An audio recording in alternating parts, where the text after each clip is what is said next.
me. Oh, sure. Just get the recording going here. Audio recording for this meeting has begun. Okay, thanks for bearing with us, folks. A few little technical glitches getting started here, but just a few reminders before we get started today. And Dr. Bash, you should see the Start My Webcam now. Yes. Okay. Folks, my name is Molly Marin. I am the New York State RtI Technical Assistance Center webinar coordinator. You see Dane Marco as the name on the chat. It's really me. We're in a transition period. This is my second last webinar with the TAC, and Dane will be taking over. So I just wanted you to know that is really me. It's not Dane. So just a few things. All upcoming professional development offerings are on our webpage at nysrti.org. A copy of the PowerPoint is available on our webpage. I posted the link in the chat to make it easy for you. During today's presentation, use the chat box for any questions or comments that you may have. And at the end of today's presentation, we'll post a link to an evaluation. I'll also send it via email. If you could take a few minutes to complete that, we appreciate the feedback. We're very pleased to have back with us Dr. George Bash to present our fourth webinar in our Strand 16, Response to Intervention, a Multi-Tiered System of Support series. Today's topic is aligning instruction and interventions with the CCLS and integrating instructional practices across the tiers. Dr. George Bash is a professor and director of the Institute for School Reform at the University of South Florida and director of the Florida Statewide Problem Solving RtI project for the Florida Department of Education. And at this time, it's my pleasure to welcome back Dr. Bash. Hey, hello, everybody. Welcome back, or welcome, whichever the case might be. This is the fourth webinar that we have done, and I'm going to give it a little review, and then we're going to get right into it. The goals of this whole webinar series have been to understanding the key components of MTSS, implementing them within the Common Core Learning Standards, how to integrate database problem solving into the process, how to align instruction and interventions, ensuring the integration of academic skills, behaviors, engaging students, meeting the needs of students with disabilities and students with 504 accommodations, hopefully have some good conversations. Maybe by the end of the day, if you're not yet asleep, you can reflect, celebrate, reverberate, and breathe, and get fired up for this. So the goals for today are looking at the characteristics of tiers 1, 2, and 3, scheduling for multi-tiered systems of support, and intervention effectiveness. We're going to go in 3 sections here today, and at the end of each section, I'm going to put up some stuff for you to respond to see the degree to which you are either agreeing with what we're talking about or currently implementing. But before we get started, I would like to know who you are here today. I see a few of the names that I'm familiar with, but Molly's going to post a little poll, and if you can say who you are, that would be awesome.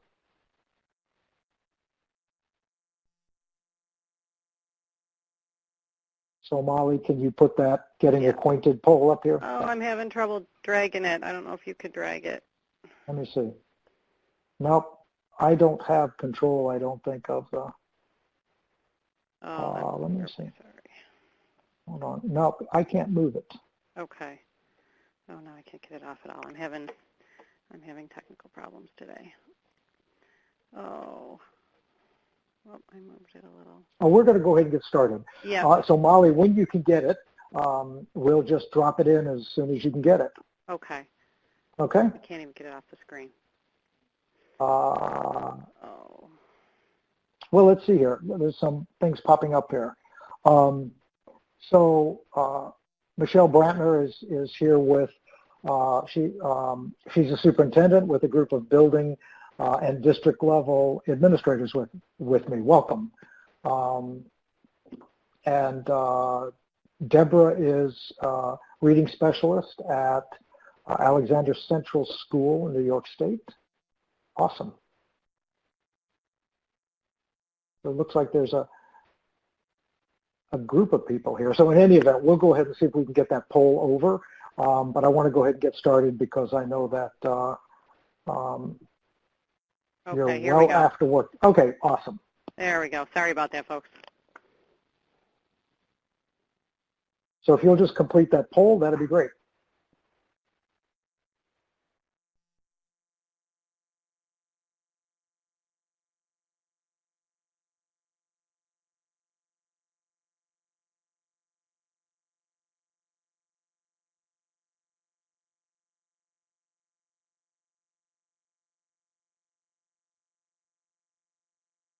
Good. Well, we know that there are a number of people in different settings, so it's a nice distribution of participants today. Okay, let's go ahead and get started. So I've been working in education a long time, about 43, 44 years. I've been a building principal, a district administrator, school psychologist, whole variety of positions, in addition to now directing all of this stuff here in Florida. So a quote that Maya Angelou had about that I think is just perfect for educators is do the best you can until you know better, and then when you know better, do better. So nothing that we're talking about here would in any way reflect on practices that have occurred in the past and have been wrong or something like that. We're just striving to do better. The critical components of MTSS that we've talked about from the get-go, there are 6 of them. All 6 of these individually are evidence-based, that when you use the practices under each of these areas, they're evidence-based for improving student outcomes. Some of you are familiar with the SAM, which is our self-assessment of multi-tiered systems of support. It's a progress monitoring tool for implementation. And it is organized around these 6 areas. Today, what we're really going to be focusing on is multiple tiers of instruction and intervention and data evaluation. We're focused on some of the other ones in the other webinars, but clearly also capacity building is part of this. But these 6 elements comprise the critical components of MTSS. So let's take a look at Tier 1. And just a reminder, is that Tier 1 core instruction is defined as what everyone gets.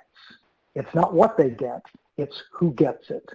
What we do know is that a multi-tiered system of supports is built on this foundation or core. So if it is a highly effective core, then it tends to occur that Tier 2 and Tier 3 will be more effective.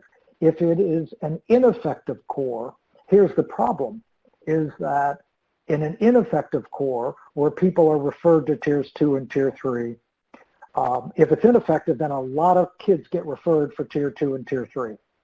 The problem is that we don't have the staff to follow the kids. So I've said multiple times before that 80% of students should be able to be educated in Tier 1 and be successful. Now, there's a number of reasons for that, but one of which is basically 80% of all the resources in the school district are allocated to Tier 1. That includes personnel, bus seats, square footage, air conditioning, maintenance staff, building staff, lighting. 80% goes to Tier 1. Including percent of staff. So if you're in a place where you have, and hopefully you're not, but if you are, where you have 50% of your kids are proficient, that means that 20% of your staff, 100% minus the 80% in poor, 20% of your staff are expected to fix 50% of the kids, and that's not possible. So in MTSS, when we implement this over a 3 to 5 year period, we put most of that first year, year and a half, just on what does core look like. So we're going to spend some time with that this afternoon. The most legitimate and effective school improvement effort is not designing a system of interventions to help students at risk, but rather upgrade the core curriculum. And Mike Matos has written a couple of books on RtI. One of them is called About Time, and it's basically how to use time and schedules within a multi-tiered system. So the vision of Tier 1, what is our vision? Number one, it has to be aligned with standards. If it's not, then you have the obvious issue that when you administer state assessments that are supposedly aligned with standards, your students are not going to do well because the instruction they've been getting has not been aligned with what is being assessed. The second part of it is it has to be engaging. There are two, as we all know, there are two parts to the teaching learning process. One is using high quality evidence-based instructional strategies. But if those strategies, they could be high quality, they could be evidence-based, but if they are not engaging your students, then that instruction and effort, in essence, is falling on deaf ears. Because of the diversity that we have in our school districts, and the fact that it feels like general education teachers are supposed to be teachers, counselors, nurses, therapists, religious leaders, you name it. Because we have kids with such needs in our school districts right now, we need to embed universal design for learning principles into Tier 1, and we're going to talk about how to do that. And the last bullet, as we think about Tier 1, is it has to consider academic and behavior factors. It's a little bit related to engagement, but we'll talk a little bit more about that as we move along. So the first issue is that it needs to be standards-based instruction. I think we all know what the standards are. We know how they progress.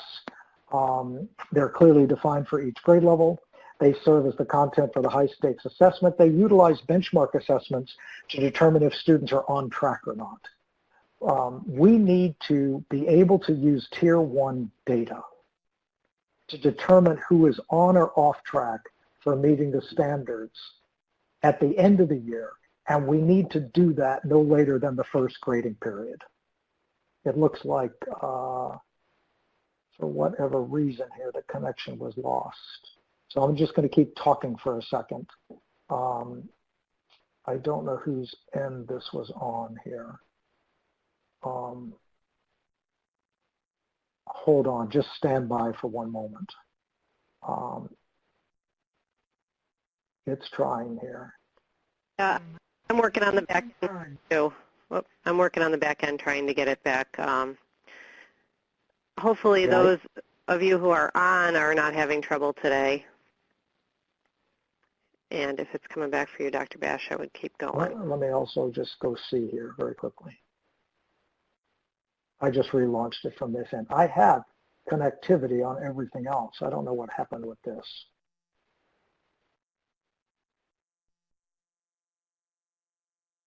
Hold on a second. Okay. It should pop up here. Yeah, I'm relaunching too, so. And hopefully we haven't lost anybody. Bear with us, folks. Okay, here we go. Great.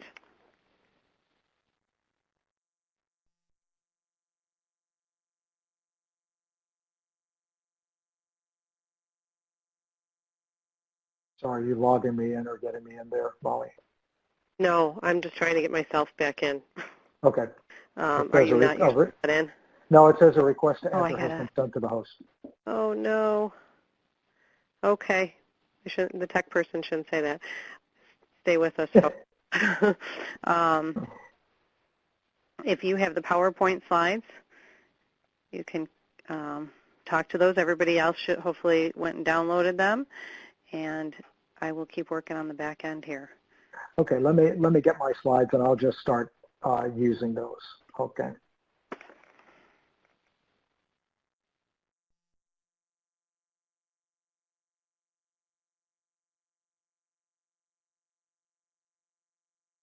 Okay, so I'm on some fundamental principle of standards-based instruction.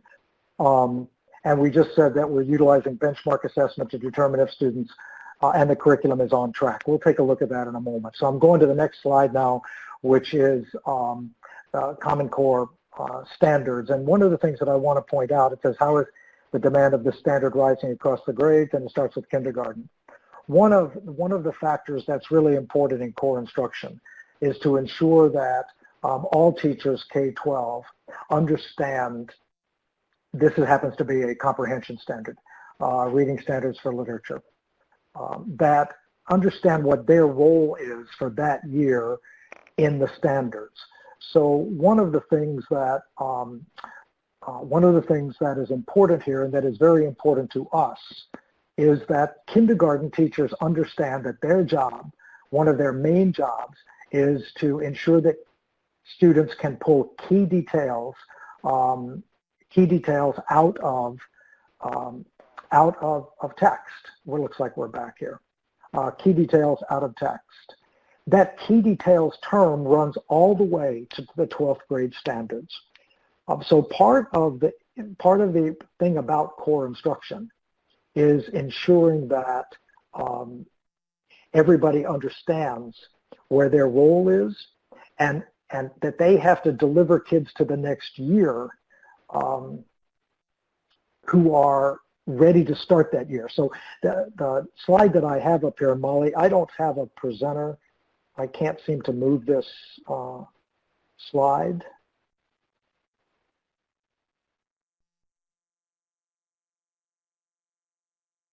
Are you with me? Can you hear me, Molly? Okay, there we go. That last thing, assist in the identification of essential elements of instruction. So a very effective strategy that we've used over the years for kids who are struggling or are behind in January or February is that the teacher who has those students meets with the teacher from the next grade level and says, this student is behind. I've got 4 months left. What are the absolute critical non-negotiable things that you want students to come to you with, so that teachers in the current grade level can begin to strategically instruct toward the expectations for the beginning of the next year. So back to this slide now.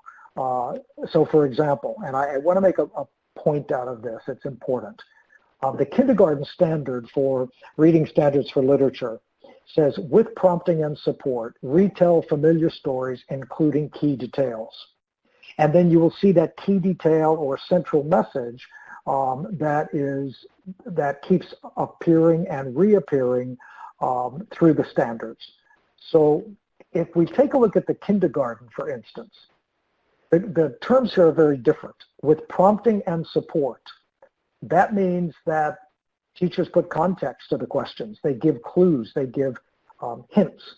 But retell familiar stories. This is not raw comprehension. These kids have to be familiar with the story first, because the only thing that is really the target of the instruction here is being able to pull key details. Obviously not reading it. This is not a measure of how much you remember about something you've never heard of before. So it puts a lot of burden on kindergarten teachers to be sure that they're focusing instruction on key details and not semantics or a student's unfamiliarity with the story. This process of moving all the way through the standards is obviously spiraled and continues to build rigor. And that concept has to be understood, particularly when we're dealing with students who are behind. What is it in particular? What is the main thing that the teachers in the next grade want this kid to be able to demonstrate? So we spend a lot of time in unpacking these standards, understanding how a kindergarten teacher contributes to 12th grade expectations, and being sure that people are focused on what the standard expects, not their own idea of whatever the standard is measuring. So jumping ahead now, we said that instruction, big vision idea of instruction is that it has to be engaging. So in order to determine if instruction in Tier 1 is engaging, the first thing we have to do is to be able to conduct observations and identify what type of instructional strategies are being used. So this is an example, this is an actual high school example, in which observations were done in a series of classrooms that were focused on literature. And the breakdown of what percent of the time these high school teachers this is ninth grade literature were using different instructional strategies is displayed here. So 24% of the time it was explicit instruction. Independent practice was another 27% of the time. So 41% of the time was explicit instruction and independent practice. 13% of the time the teacher modeled it. 13% of the time the teachers guided it with their support, and 6% of the time there was guided practice with peer support. So we understand what the breakdown is of the instructional strategies. Now let's look at how students responded to those instructional strategies. So what we see on this slide is that roughly 80, 79 to almost 90% student engagement tied to 3 instructional strategies: modeling, guided with teacher support, and guided with peer support. But remember from that previous slide that the teachers were only using those high engagement strategies 26 and 6, 32% of the time. 68% of the time, the teachers were using strategies for which the students had roughly 50% engagement. So there's no way that the students are going to acquire the skills that was the focus of instruction when their engagement is at 50%. So the point I'm trying to make here is the first thing we have to look at is what instructional strategies have high levels of student engagement. This is directly measurable. And when there's a high level of student engagement combined with highly effective instructional practices, you're going to get the most student growth and performance. However, when you have students engaged half the time, I don't care how good the instructional strategies are, the students are not going to progress. So one of the things we have to start doing is simultaneously measuring the instructional strategies being used and the level of student engagement with those strategies. The 3 principles of universal design are providing multiple means of representation. That means teachers using multiple ways of providing information. So if we had a 6th grade class where we have a group of kids reading at the 2nd grade level because of fluency issues, then there would be no point in having all kids read passages in order to answer comprehension questions, because all those kids who have a fluency level at the 2nd grade level are not going to be able to read it. So teachers would have some kids reading the passages. Other kids would be getting it perhaps through text-to-speech software, or having it read on tape, or having someone else read it to them. But we want to build that into Tier 1. We don't want to retrofit that once Tier 1 isn't working for some kids, because you've lost instructional time. The second principle is providing multiple methods for kids to demonstrate what they know. So some of those kids might write stuff out. Some of the kids might have to answer it verbally. Some of the kids might use speech to text. There's a variety of ways. When, for example, in literacy, the focus is on comprehension, we don't want basic skills that students don't have, fluency, for example, to interfere with trying to measure a skill or a standard that the fluency is a barrier to. When if we read the stuff to those kids, they would be able to comprehend it. And those two principles, when they're active, really result in providing students with multiple means of engagement. So I know I'm beating the horse here on the engagement issue, but I would just ask the principals in the group is how often do we observe teachers teaching and looking at the strategies they use and what have you, but we don't simultaneously measure student engagement. So it looks good, and I call these Motel 6 strategies, or Motel 6 kids. Lights on, it looks good, but unfortunately nobody's home. So some of the characteristics of Tier 1. We have to deliver them in a sufficient amount. It has to be differentiated. It has to be delivered in the context of a positive learning environment. It has to be diverse, teacher-led, student-led, and it has to be as effective for diverse students, including those with disabilities. We'll talk about each of those areas. So the first issue here that is relating to engagement is positive learning climates. So we don't have a lot of time today, obviously, to talk about all of these issues in detail, but I want to throw these out for you to consider. That positive learning environment goes a long way towards student engagement. So how do we create a culture of respect, positive interactions? A person who has done a tremendous amount of research in the area of school-wide behavior and positive behavior supports, George Sagai, who's at the University of Connecticut. He and I are working together to work with teachers in Tier 1 to look at some of these characteristics in a very concrete way. So high rates of positive interactions. What does that mean? Minimally, it means, particularly for students who are struggling, that the positive teacher-student interaction needs to be somewhere between 3 and 5 positives for every corrective or negative.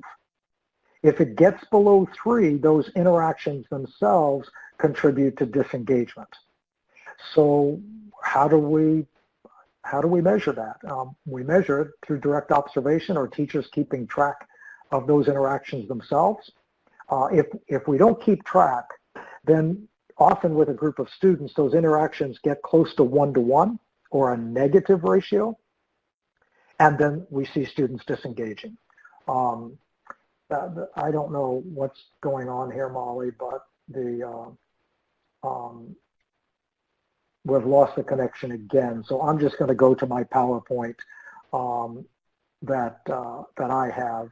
It looks like it's coming back. It's back. Okay. This is bizarre. Toggle the. I don't know what's going on, but I can always toggle the PowerPoint for you too. Yeah. Go ahead and toggle the PowerPoint for right now. Here we go. I think I got it. Okay. I got it back. Okay. So the issue here is participatory. How is that defined? Is it simply answering questions, or is it student-led? Students are asked for ways in which this lesson could be presented. Structured, clearly defined practices. Students have to be able to predict what's going to happen next. So I'm not going to do deep dives into each of these, but culture of respect, including rates of positive interactions. So a culture of respect would be defined as one of the indicators is when teacher-student interactions are 3-to-1 or greater, positive to negative. Participatory would be using that universal design for learning principle 2 is what are different ways that students can participate. So that if some students are not as adept in one form of participation, they have multiple ways that they can choose to engage the lesson. Oops, hit the wrong way here. Social emotional learning, explicit instruction and pedagogy that promotes this. So let me give one example. A good friend of mine that I get to work with is Anita Archer. Many of you may know her. Her work in the area of explicit instruction is highly respected throughout the United States and the world. She has a video she shares in which she demonstrates in a middle school classroom that students do not know how to participate in the lesson. They don't have the participatory skills, or they don't have the confidence, the self-awareness, the self-management to do it. So she spends 8 minutes and 20 seconds at the beginning of the lesson teaching the entire class and giving them feedback on how to participate in this lesson, how to make a decision about when to respond, how to respond. And once she does that, then that environment is safe for students. Everybody has been taught how to interact, and the level of student participation increases dramatically. The restorative approaches are really important. One of the things we know, and we have shown in the other webinars, is the negative impact of exclusionary practices like office discipline referrals, in-school suspension, out-of-school suspension on student academic proficiency. So I have used as an example before on this webinar that in a district that I work with that has 100 schools, we looked at the difference between attendance, chronic non-attendance on proficiency in the area of English language arts and literature. We did it elementary, middle, and high school, compared to exclusionary discipline practices. And what we found is that for exclusionary disciplinary practices, that those kids who got referred to the office chronically, and at the elementary, that means 3 times a semester, middle school 6 times, and high school 4 times.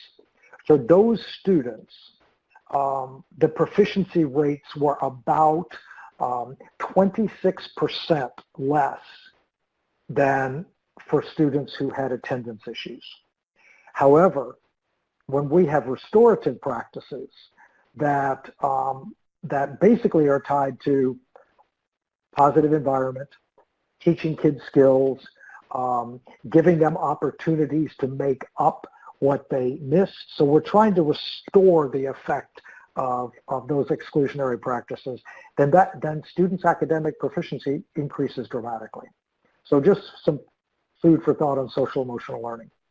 This is a rubric that defines the 10 most effective characteristics of instruction for literature, for English language arts. And you can read them here. It's clear goals and objectives, explicit, systematic, etc. The point that I want to make is that these strategies or instructional characteristics have differential impact on students. For example, for English language learners, explicit guided practice with corrective feedback are highly effective instructional strategies, more so than any of the other ones on this page for English language learners. So the question is when we differentiate instruction, do we know ahead of time which instructional strategies are evidence-based for a particular group of kids, like students with learning disabilities or English language learners or what have you. And these strategies, we don't want to just differentiate instruction. We want to differentiate it in the way that we align the characteristics with the type of student for whom that characteristic has been evidence-based. One example of instruction in Tier 1 that is highly effective for all students, let's just call them general ed students, but is also highly effective for students with learning disabilities, is collaborative strategic reading. This is research done on middle school kids, and one of the things that that is important to note here, let me turn my video back on. One of the things that is important to note here is as we look at these lines, we see that this is highly effective, the top line, for students without learning disabilities. But when we look at the dotted black line compared to the dashed gray line, we see that this CSR strategy, when delivered in general education, results in growth rates for students with disabilities that is significantly greater than the typical kind of instruction provided for students with learning disabilities in the area of comprehension, often by special ed teachers in a pull-out kind of fashion. So my point here is, as we're building instruction in Tier 1, and we know we have English language learners in our classroom, we have students with learning disabilities in our classroom, there are instructional approaches that when delivered in Tier 1 will benefit not just all of the kids in Tier 1 that don't have other challenges or barriers, but in this case, they also simultaneously benefit students with learning disabilities, which then makes the specially designed instruction that special ed teachers provide even more powerful. However, if instruction in Tier 1 is selected without that in mind, then what we have is that English language learners, students with disabilities, that becomes dead time for them. And then we have special ed teachers or ESOL teachers trying to do a heavy lift and teach these kids and do all of the work with those kids, when we could have selected instructional strategies or programs in Tier 1 that simultaneously benefited multiple groups of kids. So as building principles, is the expectation for your PLCs, your professional learning communities or groups, is your expectation that when Tier 1 instruction is developed, that we think about all of these kids and select instructional strategies that will positively impact multiple groups at one time. This is another example, promoting adolescent comprehension through text, PACT.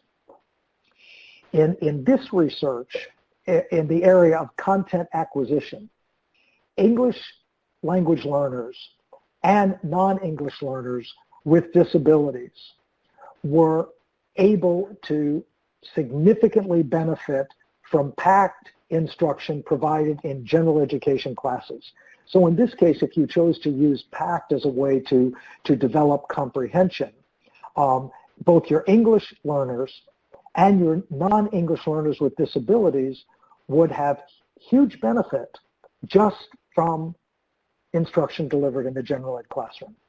So I think the major point moving away from here is we have to begin to select our instructional approaches that will have a powerful impact on different groups in that general ed class, and not just think about those kids that typically will respond to a wide range of instruction. We want to look at evaluating the effectiveness of Tier 1 instruction in a number of ways. I've embedded the effectiveness stuff in here along the way with each of the tiers, and at the end I'm going to give you some summative kind of effectiveness ratings. In this example, you see that this is third grade for an entire district with fall, winter, and spring benchmarking data. You can just look at this and tell that the instruction is becoming less and less effective as the year goes on. We start the year with 50 some odd % of the kids who are proficient, and we end the year with barely more than 40%. So whatever's going on in this district, it's not effective because fewer and fewer kids are proficient as the year goes on.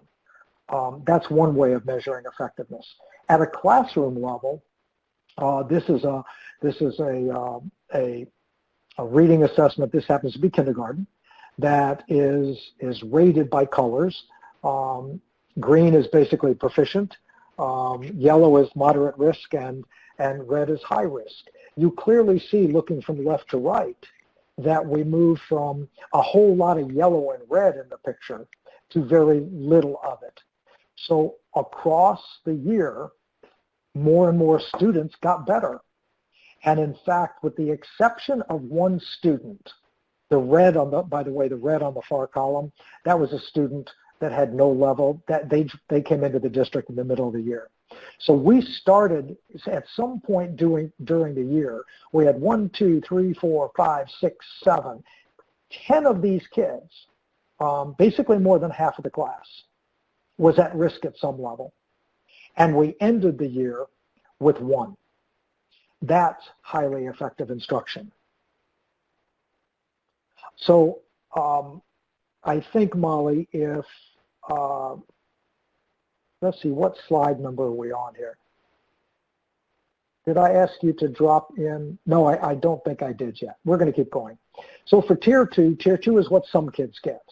And I'll just reiterate for those of you who are new to the presentation, that in Tier 2, we don't problem solve kids. We problem solve problems and we group kids together who have the same instructional needs. So for example, we would group kids together who had a need for fluency. We would group kids together who had a need for vocabulary. We would group kids together who had a need for fundamental math principles.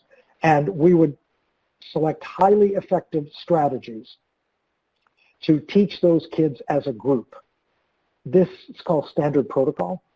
That typically results in about 70% of the kids moving toward proficiency.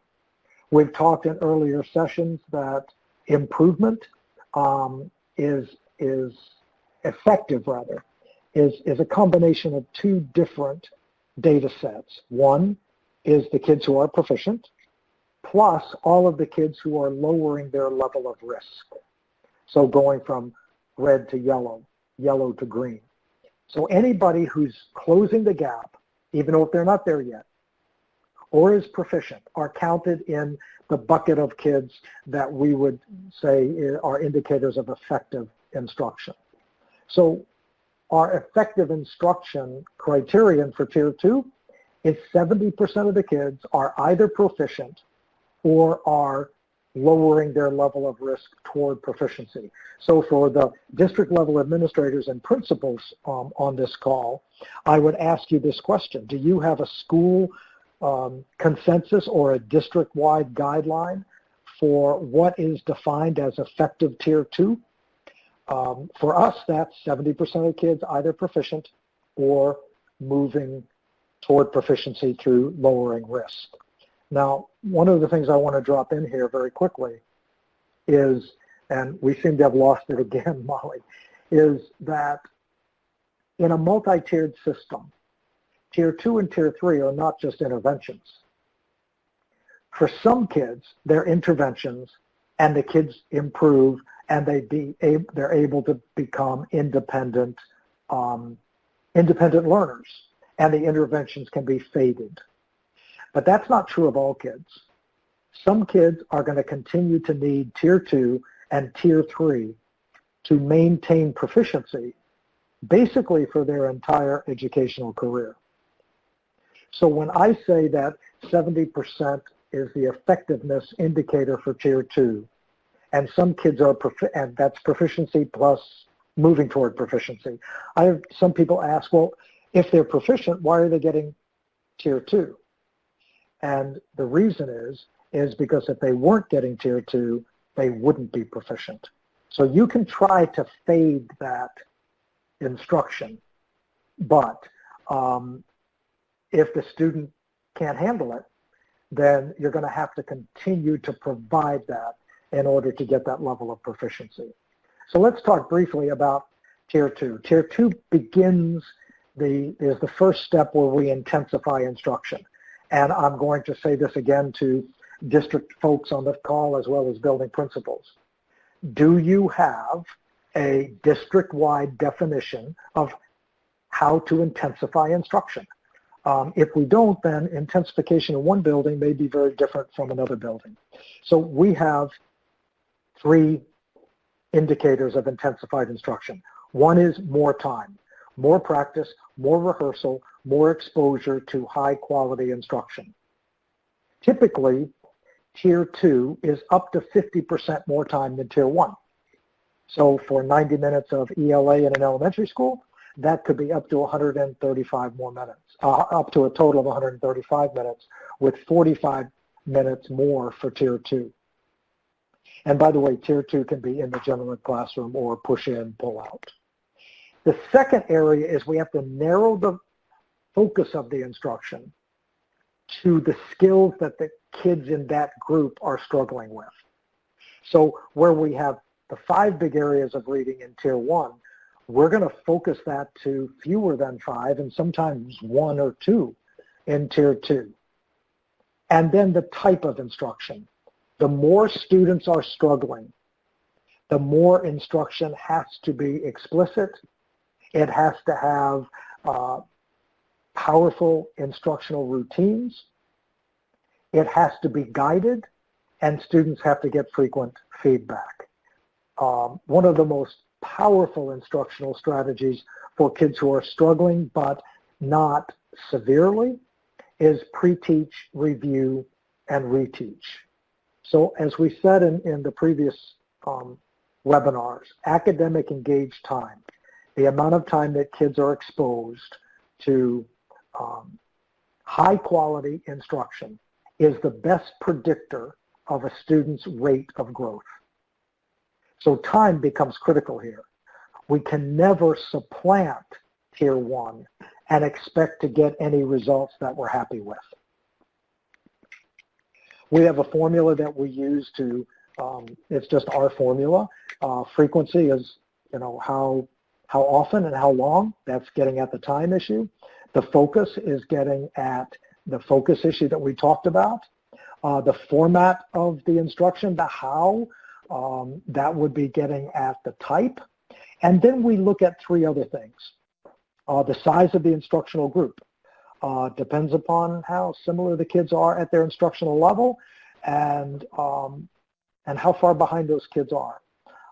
What data are we going to use to measure progress, and what professional development coaching support do we have to provide for the implementers? That's really critical.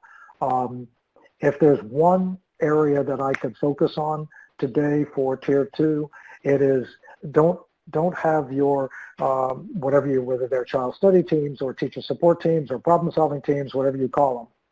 Don't have them just give teachers suggestions of what to do and then expect them to go out and do that without levels of support. It's not going to work. I already talked about these. It's a standard protocol approach. Focusing on those essential skills we talked about earlier. What are the skills that are going to be most important to start the next year with?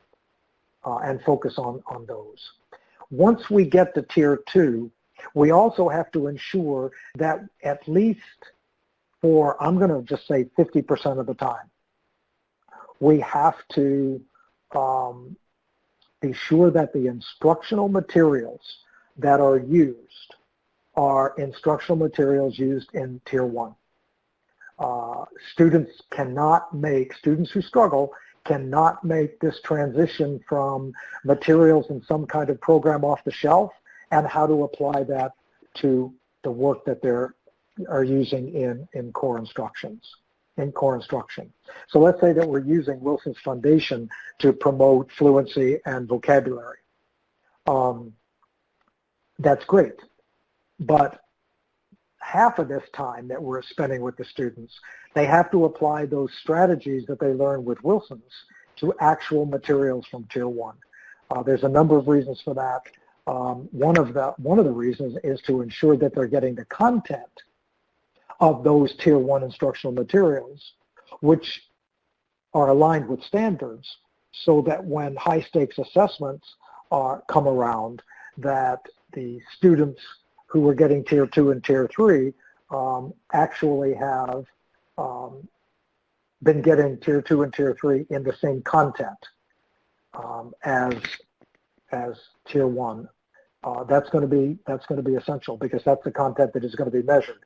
I can assure you that your New York Common Core Learning Standards did not focus on the content that occurred in Wilson's Foundations to align their state assessments with.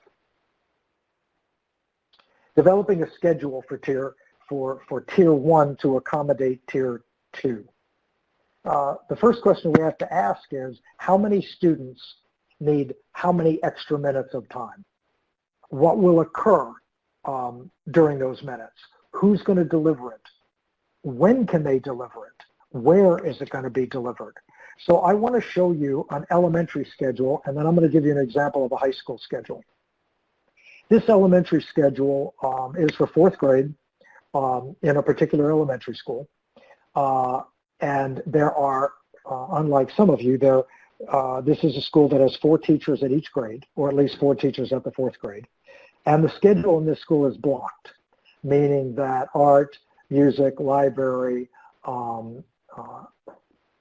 guidance, that type of stuff, is all the kids at a grade level go to those special instructional classes at the same time. And that way the 4th grade team has meeting time to work on instructional alignment, that type of thing. But if you'll take a look at the left-hand column, the other thing I want you to look at is that the schedule is not the same every day of the week. So we flex up schedules by doing different things on different days. This school, 4th grade, happens to be Monday, Tuesday, Thursday, Friday is one schedule with a modified version on Wednesday. But you will look at the left-hand side. So the principals on the call, I want you to think about this. There are 11 transitions during the day. If you count the number of rows, there are 11 of them.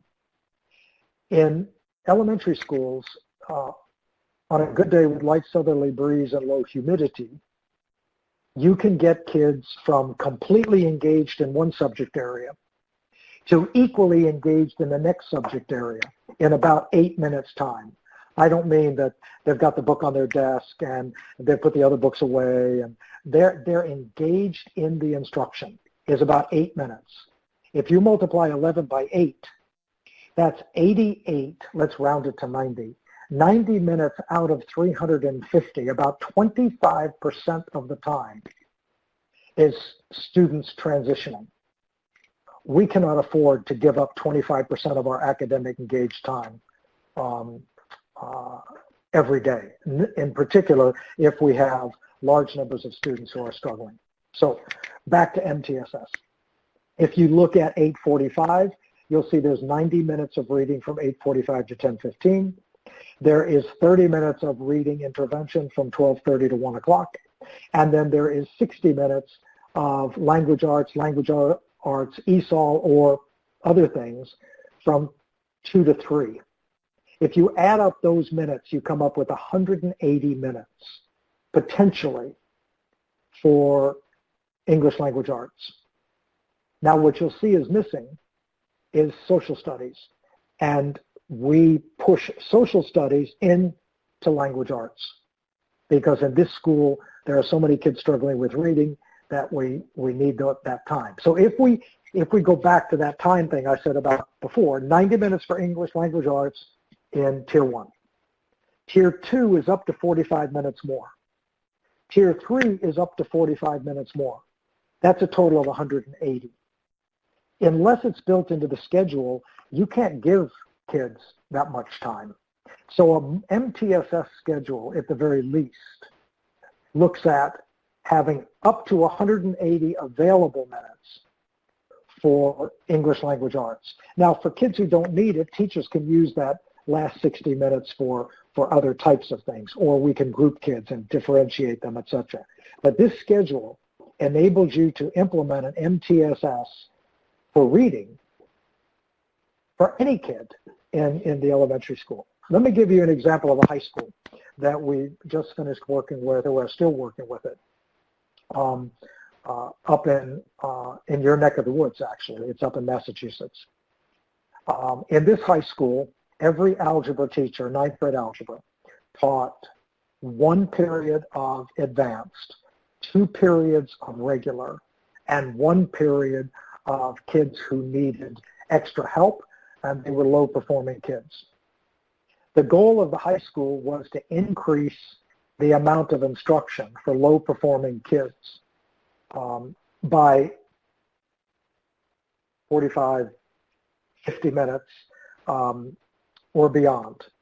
So the high school principal and I sat down looking at the concept of pre-teach, review, and reteach, and his schedule, and the schedule of his teachers.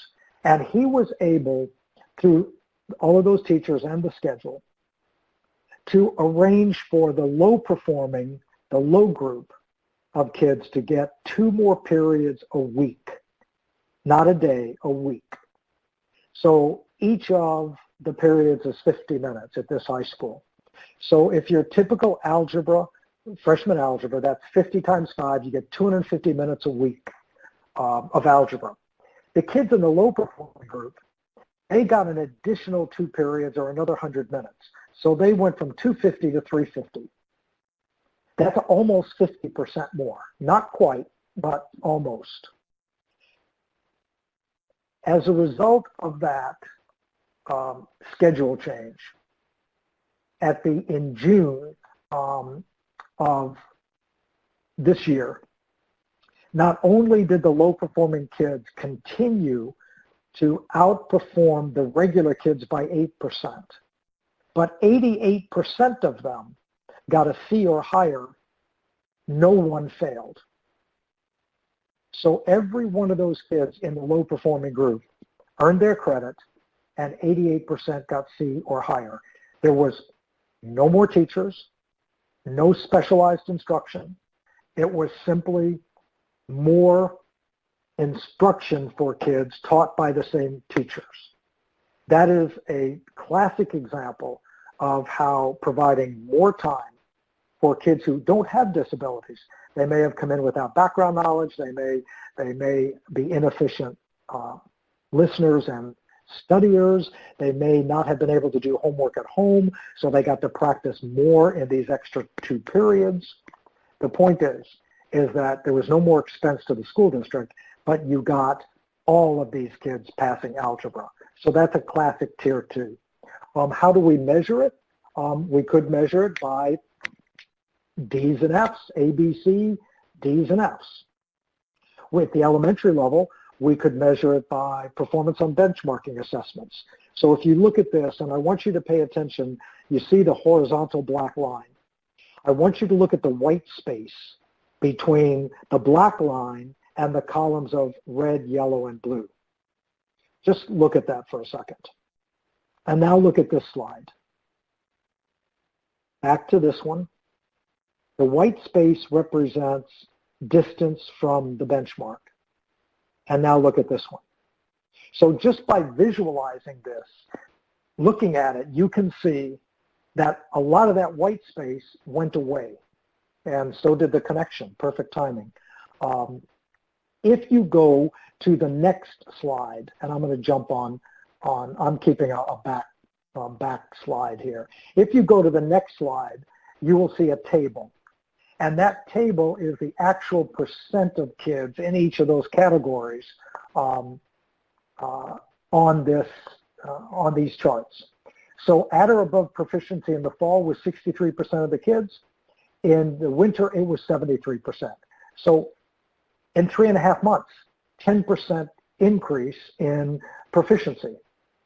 For the on-watch kids, 3% more increased, but that's good because with those kids, the reason it increased was because intervention and urgent intervention decreased. So you see in the fall, there were 27% of the kids red and yellow.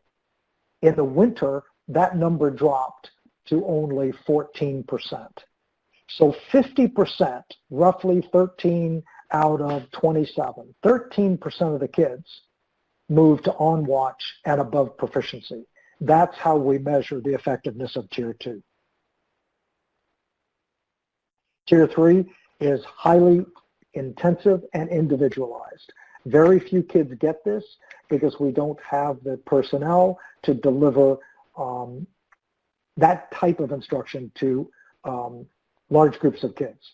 So this is the most powerful, the most impactful, the most intense that we can give in a building. It's more instructional time. In the case of reading, up to 45 minutes more time.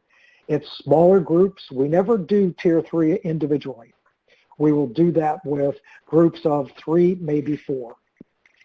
A small group is much more effective than one-to-one instruction in most cases. Whoops, excuse me. More precisely targeted at the right level. That's the focus.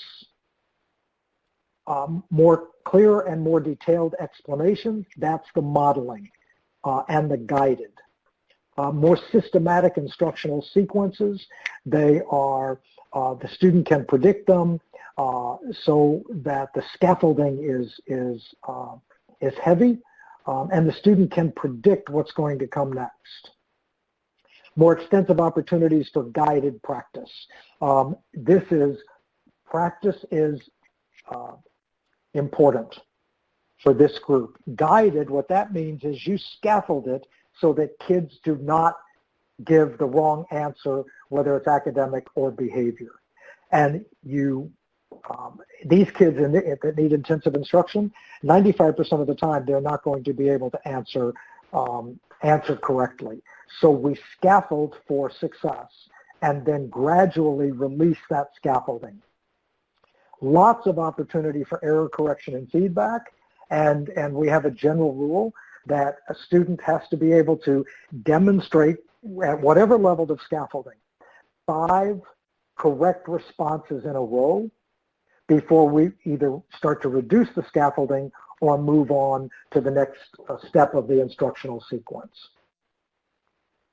So resources and skills. Basically, this slide summarizes what I just said. One point I do want to make, and that is that once we have identified tier 3 instruction that works, we want our general education teachers to know what those instructional sequences and routines are. Not because we're expecting general ed teachers to provide kids with a ton of tier 3 instruction, but general ed teachers always work with kids individually to help them along, even if it's just drive-bys. They may only do it 3 or 4 or 5 times in a lesson. But when they do work with a kid individually, what we want them to do is to use these instructional routines that intensive instruction has identified as effective, even if they are not able to give any more individual time than previously. We want the individual time to use these effective instructional sequences. Once again, it's not going to take any more general ed teacher time, but they will use impactful instructional sequences. So whoever's providing the tier 3 instruction and that general ed teacher have to work together. Imagine if a kid got, let's say, 3 to 5 of these tier 3 instructional sequences a day in general ed. By the end of the week, that would be up to 25 more instructional opportunities that utilize the same instruction as the person providing tier 3. And that way, they would not be competing with each other, if you will. Specially designed instruction, I'm just going to mention it here. That is instruction that is designed to reduce or eliminate the impact of a disability on a student's progress. Any specially designed strategies that special ed teachers are using with students, once again, those general ed teachers should know what those instructional routines are so that when they do get to work with these kids individually or in a very small group, they can use the same strategies that a special ed teacher is using and have more consistency across the settings. What I just said is on that slide.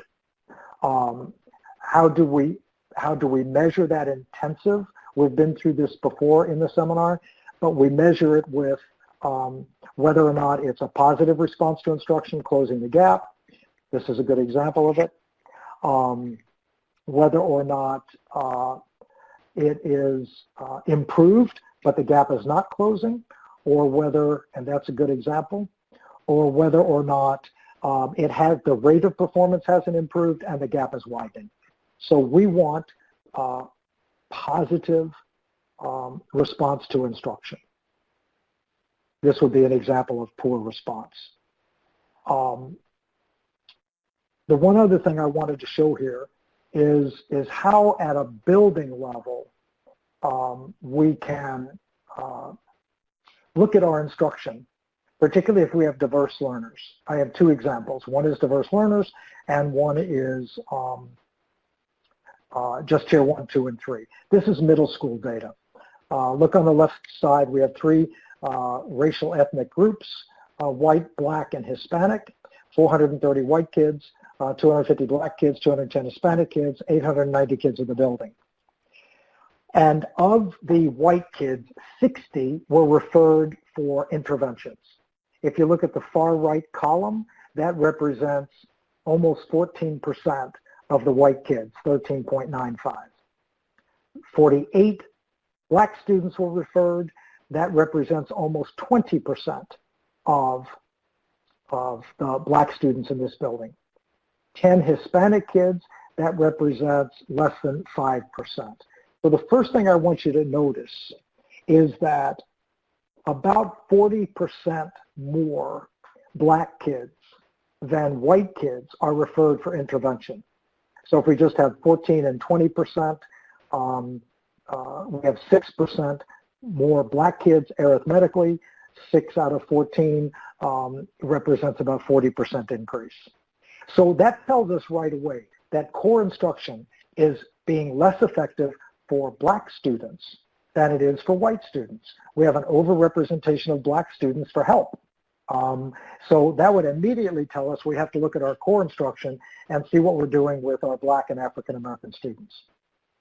For those referred for intervention, of the 60 white kids, 15 were referred for evaluation, meaning the interventions didn't work.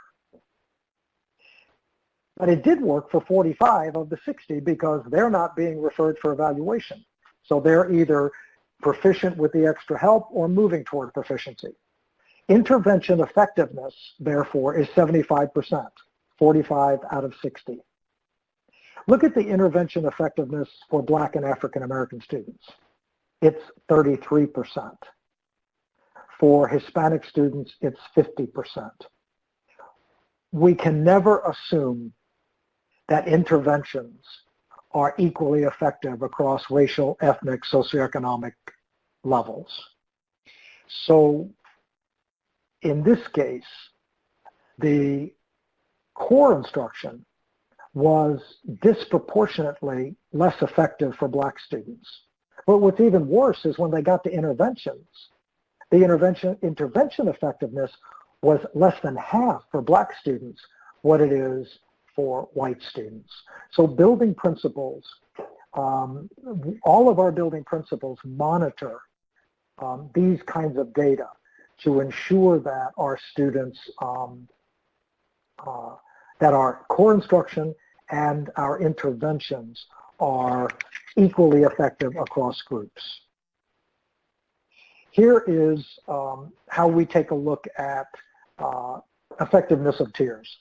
So in this particular case, there are 480 kids in Tier 1. 450 of them are proficient. They're only getting Tier 1. So Tier 1 percent proficient in Tier 1 is 93%. That's highly effective. There are 110 kids getting Tier 2. 65 of them are proficient or lowering a level of risk. That's only 59% effectiveness. So that we have to take a look at Tier 2. Our goal, remember, was 70%. For Tier 3, we don't have a goal because it's the upper tier, but at least half of those kids should be either lowering their risk or are proficient. And so that is another way that we take a look at measuring instructional effectiveness.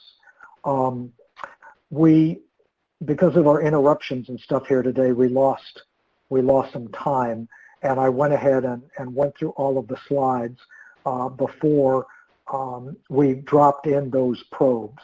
But instead of dropping in the probes, what I would ask Molly to do is to email to you the sheet I sent to her with all of the probes on it, and you can do a self-evaluation using those probes. We have 3 to 5 minutes left. So if you have questions or comments, go ahead and use the chat box, and I will hang in here and see if I can answer any of those. So I see somebody typing right now. And I will, as you requested, I will send that email later today or tomorrow morning for everybody. Thank you, Molly.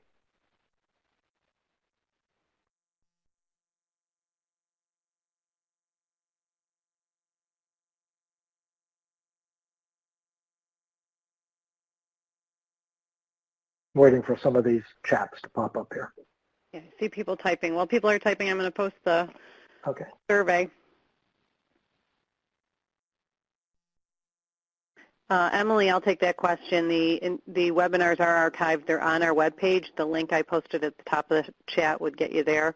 You can always email me, too. I'll put my email in, and I'd be happy to direct you to it.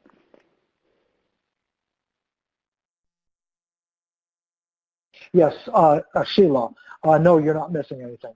What we're looking at is 480 in Tier 1 that are getting only Tier 1. We separate out the tiers because those kids are not getting anything else. Let's say that number was 480 and the number proficient was 400. There would be 80 students who that proficiency rating would be obviously a lot less. It would be something like, let's see, 10 twelfths, so that's about 80% or a little bit less. The reason we do that is because that figure, 93%, it's telling us that 7% of the students in Tier 1 are not proficient and they're not getting anything else. And those are 7% that are falling through the cracks. So though we go immediately to that 7% and say, what's going on? But you're absolutely right. You can combine those numbers however you want, but for the effectiveness of the tiers, we keep them for pure tiers, kids only getting Tier 1, kids getting Tier 1 and Tier 2, kids getting Tier 1, 2, and 3. No, it's a great question. Okay.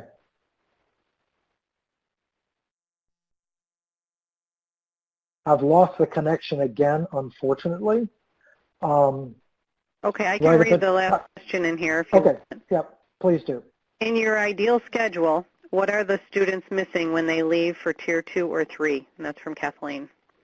So hopefully if the schedule is built to accommodate Tier 2 and Tier 3, they're not missing anything. So in the schedule you saw, we pulled in social studies into literacy. So, however, there are times, particularly when Tier 3 happens, that they have to miss stuff. So that is because those are fewer numbers of students. That is a discussion between the teachers and the parents and the kid. It is often, it's never math, and it is. We try for it not to be basic. We try for it not to be science, math, or literacy. If it has to be something else, then we rotate what that is. So for the first grading period, let's say it might be art, but it would not be art for the entire year. We would rotate what the kid is missing across areas where that would make sense. But to be honest with you, Kathleen, we often say to parents, do you want your kid to have the same schedule as everybody else? Or do you want your student to be able to read? And unfortunately, it comes down to that. and it becomes, those are courageous conversations.